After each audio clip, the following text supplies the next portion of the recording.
हमें नहीं पता लग रहा, आत्माओं को नहीं पता लग रहा, उसमें प्रलय अवस्था चल रही है, ये हो रही है, आत्माएं जो है वो सारी मूर्छित है। आत्माओं को तो कुछ नहीं पता लग रहा, पर परमात्मा को तो पता चल रहा है ना। हाँ, परमात्मा को तो पता ही है, वही वाली आत्मा है। दूसरा उसके जो, कर्मों का भी पता है, हाँ, कर्मों का भी पता है परमात्मा को। तो आत्मा तो बदलती नहीं, आत्मा तो वो ही रहती है, कोई भी योनि में जाओ। जैसे अभी भी जो भी कोमा में गया व्यक्ति, उसको कुछ पता नहीं है ना, उसको बाहर का नहीं होश, पर हम जो अटेंडेंट जो दूसरे लोग होते हैं वो तो जानते हैं ना उसकी क्या स्थिति हो रही है, तुम क्या कर रहे थे, क्या करते हो। बिल्कुल वो एक थर्ड पर्सन बनकर, जैसे उनके एक तीसरा अन्य व्यक्ति बनकर उस स्थिति को अनुभव कर रहा है। ये वास्तविक स्थिति नहीं होते हुए भी हमें पता है कि होता क्या है। उस समय जब आत्मा मूर्छित है, बेसहाय है, असहाय है, उस समय वो कुछ नहीं कर सकती आत्मा। तो अब एक परमात्मा ही सहायता देने वाला है ना। मैंने पहले भी आप लोगों को समझाया था कि मृत्यु जब हो जाती है, किसी की भी मृत्यु हो रही है, हुई है हमारे परिवारों में, जिन जिन ने देखा है, प्राय सभी ने रिश्तेदार में देखा ही होगा।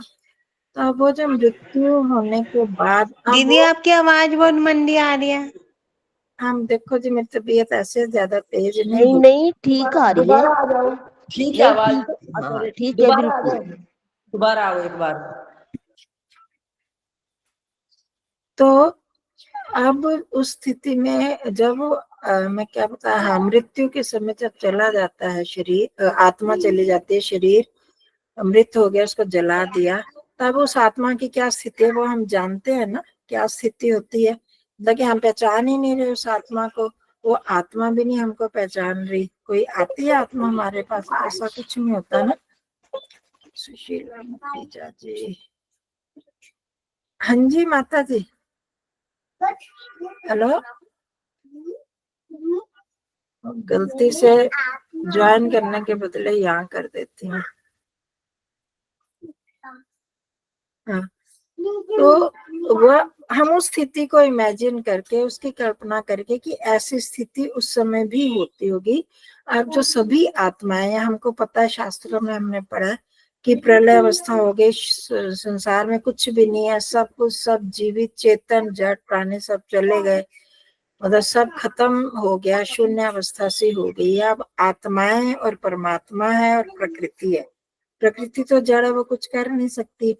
आत्मा चेतन है, परमात्मा चेतन है। अब आत्मा भी कुछ नहीं कर सकती, है ना। आत्मा को तो ज्ञान भी नहीं होता, पर हम उस स्थिति की कल्पना कर रहे हैं कि वह आत्मा अपने आप को असहाय मान रही है, उसका कोई साथी नहीं, अब मैं क्या करूं, कहाँ जाऊं। कि ऐसी स्थिति में परमात्मा ही साथ देता है। और वास्तव में ऐसा है, आप लोगों को पता है ना कि जब हमारा प्रलय के बाद हमारा जन्म होता है, कोई आत्मा अपने आप को ही लेती है जन्म? क्या कोई आत्मा तो नहीं ले सकती ना, मैंने किस शरीर में जाना है, कहाँ करना है। तो अब हम परमात्मा के अधीन हो जाते हैं। उस समय परमात्मा ही हम आत्माओं को किस जन्म में, किस जाति में भेजना है, कहाँ किस स्थान पर भेजना है, किस घर में भेजना है, परमात्मा ही करता है ना ये सब। तो हम उस स्थिति की कल्पना करते हैं कि इस प्रलय अवस्था में आत्मा बेसहारा है, अब कोई भी नहीं है, तो अब मेरा परमात्मा ही सहारा है, वही मुझे जन्म देने वाला है। और चाहे हमें होश हो या नहीं हो, पर स्थिति तो यही रहती है ना। अगर आत्मा को कोई जन्म ना दे, शरीर के साथ संयोग, तो आत्माएं हम ऐसे पड़े रहेंगे, हम अपने आप कुछ कर पाएंगे क्या? नहीं, उसका सामर्थ्य ही नहीं है, कुछ कर ही नहीं सकती आत्मा को, कुछ समझ ही नहीं है उस समय। चेतन होते हुए भी वो बेहोश पड़ी हुई है, जैसे एक जीवित व्यक्ति कोमा में, और तो छोड़ दो, कोमा में छोड़ दो, हम लोग रोज ही तो इस स्थिति में जा रहे हैं। रोज ही तो जब हम रात को सोते हैं, बहुत गहरी नींद में चले जाते हैं, सुषुप्ति अवस्था में, हमें क्या कुछ होश रहता है बाहर का? नहीं होता। और परमात्मा ही हमको, सुबह जब हम उठते हैं तो वही हमारे सारे ज्ञान को वापस लाता है। मतलब उसने ऐसी स्थिति, ये नहीं कि पकड़ के लाएगा, उसने ऐसी स्थिति बनाई हुई है कि हमारी सारी स्मृति लौट आती है। उस समय हम फिर अपने व्यवहार में आ जाते हैं। अगर वो संस्कार हमारे ना बनाए, मन की स्थिति ऐसे ना बनाई होती, तो हम उठने के बाद क्या करते हैं, हमें तो कुछ पता ही नहीं था, है ना। तो रोज हमारी ये स्थिति होती है ना, आप लोग मतलब सबका ये अनुभव है ना, रात को जब हम सोते हैं कुछ भी हो जाता है घर में, तो हमें कुछ पता नहीं चलता, कोई आया कोई गया।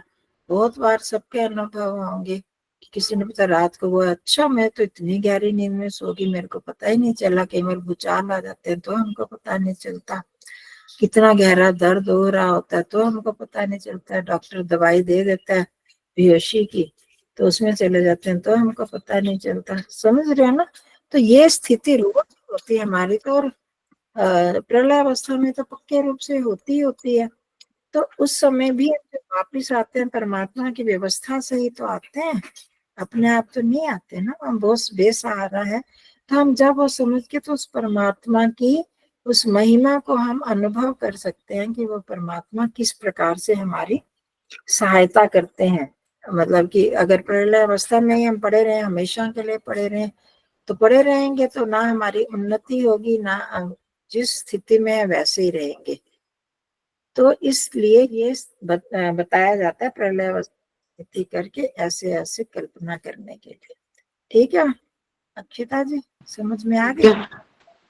समझ में आ गए आचार्य जी। उसको ही हम समाधि कह देते हैं जब हम इतनी गहरी नींद में चले जाते हैं।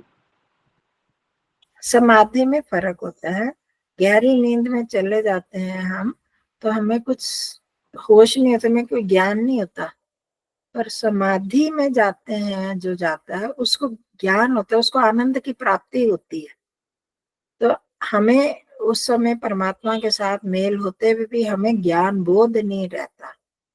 पर समाधि सुषुप्ति मोक्षेषु एक रूपता ब्रह्म रूपता, ये एक सांख्य दर्शन का सूत्र है।